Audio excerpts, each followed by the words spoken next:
بسم اللہ الرحمن الرحیم۔ دیکھتی آنکھوں اور سنتے کانوں، آپ سب کو پیار بھرا سلام۔ شب معراج میں جب رسول کریم صلی اللہ علیہ وآلہ وسلم ایک نہایت خوبصورت اور وسیع و عریض محل پر سے گزرے تو اس کی معطر فضاؤں نے آپ کو حیران کر دیا۔ وہاں کی دھیمی دھیمی خوشبوئیں نہ صرف یہ کہ محل کے ماحول کو مہکا رہی تھی بلکہ گزرنے والوں کے دماغوں کو تازگی و شادابی عطا کر رہی تھی۔ آپ صلی اللہ علیہ وآلہ وسلم نے متعجب ہو کر جبرائیل علیہ السلام سے پوچھا، یہ کس کا ٹھکانہ اور کس کی ملکیت ہے؟ انہوں نے ارشاد فرمایا، یہ فرعون کے گھر والوں کا ماشطہ اور اس کے معصوم بچوں کا محل ہے۔ سبحان اللہ! مومنہ خاتون کا محل جس میں اس کی اور اس کے معصوم پھولوں کی روحیں ہنسی خوشی سے برزخی زندگی بسر کر رہی ہیں، دراصل یہ اس قربانی کا بدل اور صلہ ہے جو اس نے ایمان قبول کرنے کی خاطر دی۔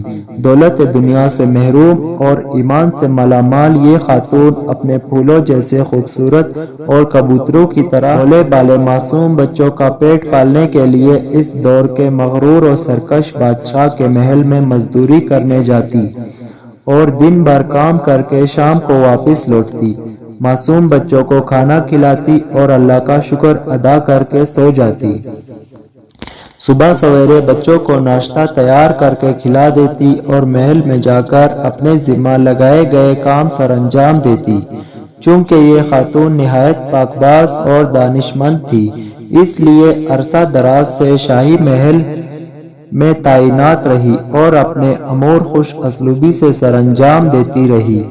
ان دنوں سیدنا موسیٰ علیہ السلام اور فرعون مصر کے درمیان مقابلہ زوروں پر تھا۔ حضرت موسیٰ علیہ السلام اور ہارون علیہ السلام کی حیرت انگیز کامیابیوں نے اور اس کے حواریون کی نیندیں حرام کر رکھی تھی، چونکہ اس متکبر ظالم کے پاس اقتدار تھا۔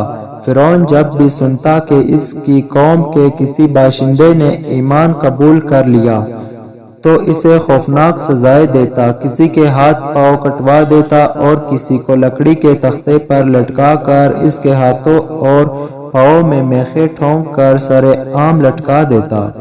اس طرح کے مظالم کے دورانیہ میں حضرت موسیٰ علیہ السلام کی دعوت فرعون کے محل میں بھی پہنچ گئی تھی۔ اس کا خازن ایک خادمہ اور بیوی آسیہ ایمان قبول کر چکی تھی۔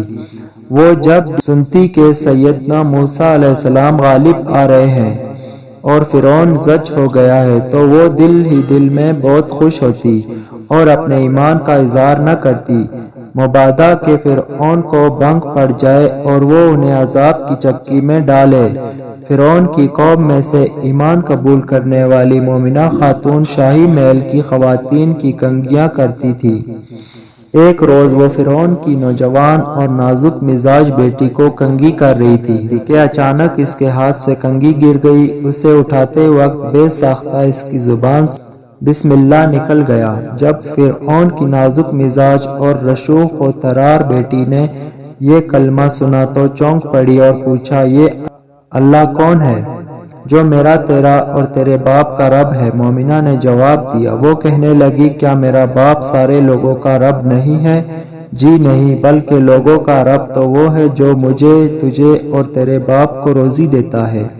اچھا، اس کا مطلب یہ ہے کہ تو میرے باپ کے علاوہ کسی اور کو رب مانتی ہو؟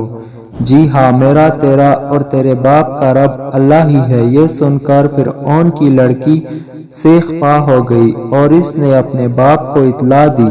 فرعون جو کہ اس ایمان کا مقابلہ محل سے باہر کر رہا تھا، جب اسے اطلاع ملی کہ موسیٰ علیہ السلام کی دعوت تو میرے محل میں داخل ہونے لگی ہے اور میرا کھانے والے بھی اس کی دعوت پر ایمان قبول کر رہے ہیں، تو وہ آگ بگولا ہو گیا۔ اس نے اس بات کا سخت نوٹس لیا اور اپنی خادمہ کو بلا کر جواب طلبی کی، مجھے اطلاع ملی ہے کہ تو میرے سوا بھی کسی کو رب مانتی ہے، کیا یہ بات درست ہے؟ جی ہاں، یہ بات درست ہے کہ میرا اور تیرا رب اللہ تعالیٰ ہی ہے جو بلند اور بزرگ و برتر ہے۔ وہ ظالم بگڑ گیا اور آگ بگولا ہو کر سپاہیوں کو حکم دینے لگا کہ تانبے والی دیگ کو گرم کرو اور جب وہ آگ جیسی ہو جائے تو مجھے اطلاع کرنا۔ اس کے بعد فرعون نے اس بی بی کو بلایا اور دھمکی دی کہ اگر تو نے میری خدائی تسلیم نہ کی اور اس بات پر قائم رہی جو موسیٰ علیہ السلام کہتا ہے تو میں تیرے سامنے تیرے بچوں کو اس دیگ میں پھینکواؤں گا اور آخر میں تجھے بھی نظر آتش کر دوں گا۔ معصوم اولاد ماں باپ کی بڑی کمزوری ہوتی ہے۔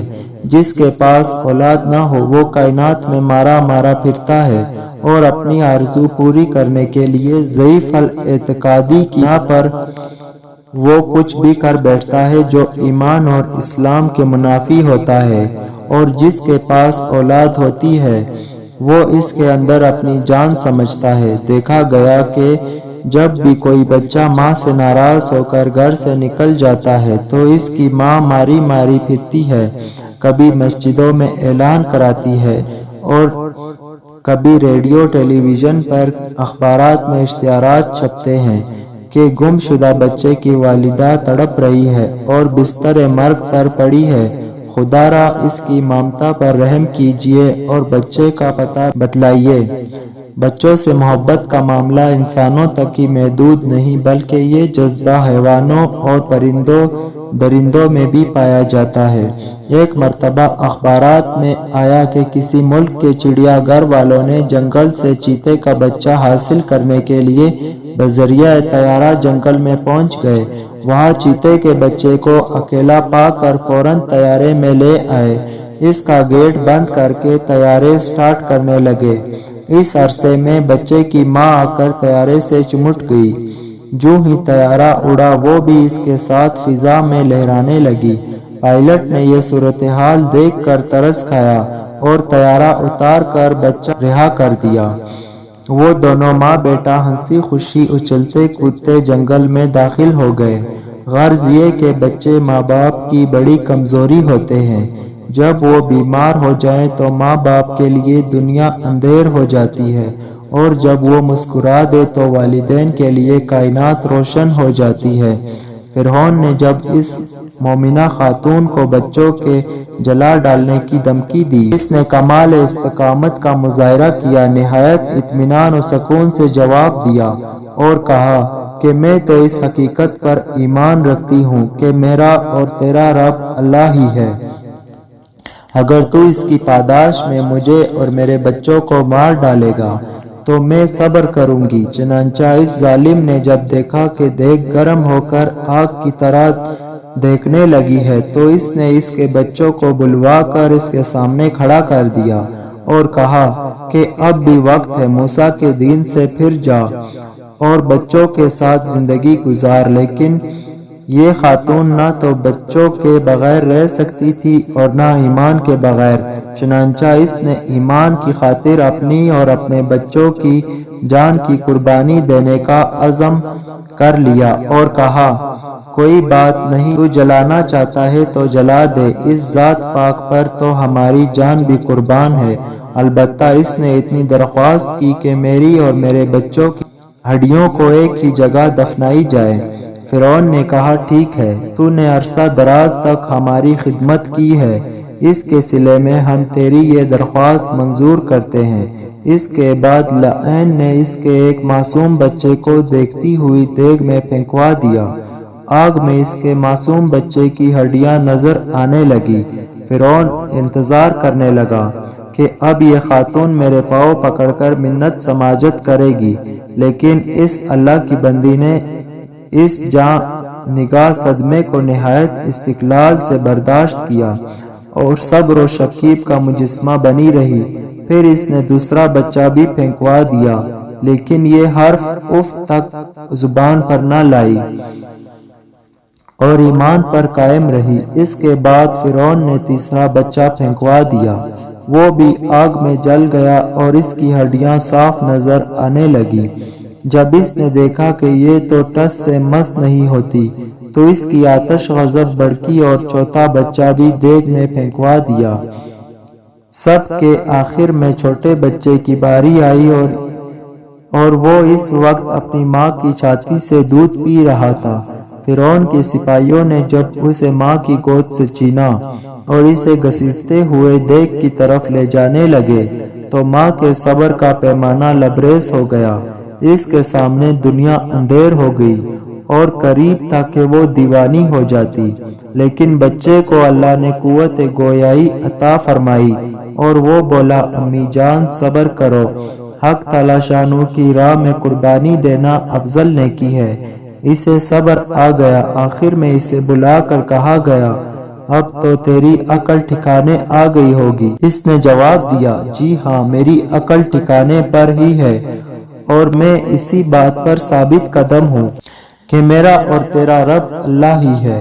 فرعون یہ جواب سن کر مزید بگڑ گیا اور اسے بھی بچوں کے ساتھ پھینکنے کا حکم دے دیا۔ چنانچہ جب اسے دیگ میں پھینک دیا گیا تو فرعون کی بیوی آسیہ نے بھی ایمان کا اظہار کر دیا اور اسے اس سے زیادہ المناک مصائب کا سامنا کرنا پڑا۔ اسے بھی سولی پر چڑھا دیا گیا اور اس کے ہاتھوں پاؤں میں میخیں ٹھونک دی گئی اور اسے تختے سمیت دھوپ میں لٹکا دیا گیا۔ وہ بیچاری کئی دنوں تک سسک سسک کر اللہ کو پیاری ہو گئی، لیکن آخر دم تک ایمان پر قائم رہی۔ اللہ تعالیٰ نے ان کی قربانیوں کو قبول فرمایا اور جنت میں اپنے پاس انہیں جگہ عطا فرمائی۔ پیارے ناظرین، اگر ویڈیو پسند آئی ہو تو لائک کریں اور چینل کو سبسکرائب کریں تاکہ میری ہر نئی آنے والی ویڈیو آپ تک پہنچ سکے۔ شکریہ۔